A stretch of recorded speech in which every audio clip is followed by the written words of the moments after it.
હાલો ખેડૂત ભાઈઓ, રામપુર તોરીને આંગણે આ કારુભાઈ થોમણને અહીંયા ટુકડા ઘઉંનો આજે પોક પડે છે. મારા નંબર છે 9161 પોકનો ભાવ છે 400 રૂપિયાનો કિલો. ક્યાંય પણ જોતો હોય છે કુરિયલમાં, સુરત છે, મુંબઈ છે, ગમે ત્યાં જોતો હોય છે મળી જાય. અને સુરત તો આપણો પોક મળે છે. સાવલિયા સર્કલ ઓગી શોખ. આ જો દૂંધિયું કાપવાનું ચાલુ છે. આમ અમારા માણસો જો આમ કાપે, 50 જણા દૂંધિયું કાપે છે આજ. અને જો પોકની ક્વોલિટી જો રાખો Rameshbhai, first number, super quality ભાઈ.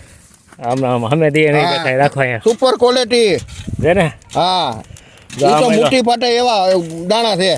આ મહિલો પોક આવી છે. અને આ તો શેકવાનું કામ ચાલુ છે. હા, કોઈ પણ ભાઈઓને જ્યાં જોતો હોય ત્યાં કુરિયરમાં મળી જાય. તે પછી સાવલિયા સર્કલ જે આપણું સરનામું છે ત્યાં મળી જાય. હા, અને આપણે 200 મણ ઘઉંનો પોક પડવાનો છે. જઈ જોઈ તે તમને મળશે, પણ જેમ બને વહેલા લઈ જઈજો. અને આજે કઈ 31 તારીખ છે ને, 31 તારીખ પહેલો મહિનો 2024 અને શુક્રવાર. હવે આજથી 10 દી કેળે પોક મળશે. તો તપાવવો પડે, કારણ કે અમારે પૈસા સારું લીલો દેવાતો નથી. કોઈને વરદી રાખવો હોય, કોઈને 100 મહિના રાખવો હોય, પણ પોકને કાંઈ નહીં થાય. થોડો ઘણો કલર ફારફેર થાય વરદી કેળે, બાકી મીઠાઈ તો એવી ને એવી રહે.